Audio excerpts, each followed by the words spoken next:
May 27th, 1997, started like any other day in the small town of Jarrell, Texas. But what began as a typical spring day in Texas would soon give birth to a monstrosity. A tornado of unimaginable strength and fury that would turn a harmless weather system into a devastating supercell storm and claim the lives of 27 people. Are becoming a concern to forecasters at the National Weather Service. A cool front is moving in and mixing with the warm, moist air hovering over central Texas. In the days leading up to the tornado in Jarrell, meteorologists had issued forecasts predicting a chance of thunderstorms and a minimal risk of tornadoes across the region. While the Storm Prediction Center, or SPC, placed the area under a moderate risk for severe weather, such alerts were common in this part of Texas, especially during spring. For the people of Jarrell, it seemed like another typical day with very little cause for concern. By the morning of May 27, 1997, the skies were calm and the sun shone brightly over the town. Most residents went about their usual routines, unaware that far above them, a perfect storm was beginning to take shape. By noon, the first signs of change appeared. Thunderstorms began to form to the northeast, far enough from Jarrell that the risk seemed distant. Even though these storms were powerful, the likelihood of tornadoes still appeared low. However, something subtle, yet dangerous, was happening in the atmosphere. While meteorologists and residents monitored the storms, small and almost imperceptible fluctuations were occurring in the atmosphere. Normally, these shifts wouldn't cause alarm, but in the right conditions, they can trigger devastating outcomes. And on this day, those conditions were aligning in ways that no one would have anticipated or expected. A deadly scenario was beginning to unfold.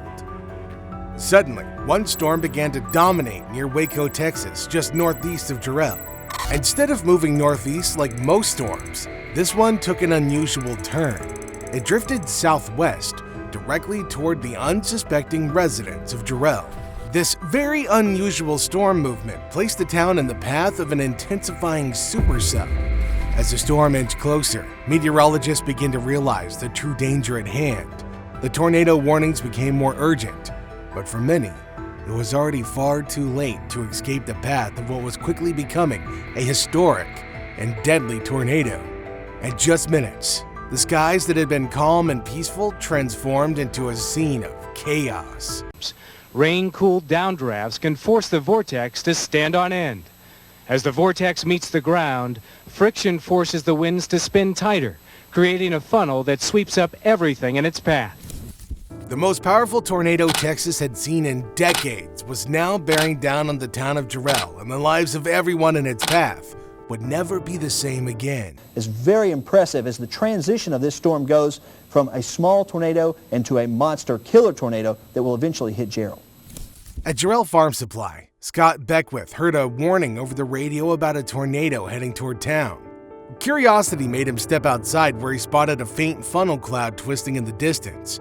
Grabbing his camera, he captured what initially looked like a peaceful scene, a slender tornado twisting gracefully through the clouds. But the scene rapidly darkened. The tornado expanded, churning up dust and debris as it grew. In moments, it transformed into a colossal, menacing force. As Scott snapped another picture, the tornado evolved into a terrifying image that would become infamous in tornado history. The Dead Man Walking. Its multiple vortices gave the impression of legs striding across the landscape, a haunting symbol of the devastation yet to come. At approximately 3:40 p.m., the Jarrell tornado touched down 3 miles north of town, rapidly intensifying. What had begun as a slender funnel now swelled into a monstrous, violent storm. Within moments, the winds inside the tornado had reached speeds of more than 260 miles per hour, and storm chasers who had followed the system from Waco were the first to witness the storm's raw power. There is a tornado warning for Bell County. Man, that's until serious. 4 p.m. Yeah. And the Barrow County until 3 p.m. That is real serious. Lightning inside the front. My God, it's a wedge. It's a wedge. The thing is huge. As the tornado approached Double Creek Estates, its size and power grew, stretching nearly 3/4 of a mile wide. The winds were so strong that they ripped the ground apart, hurling vegetation, asphalt, and even homes into the air.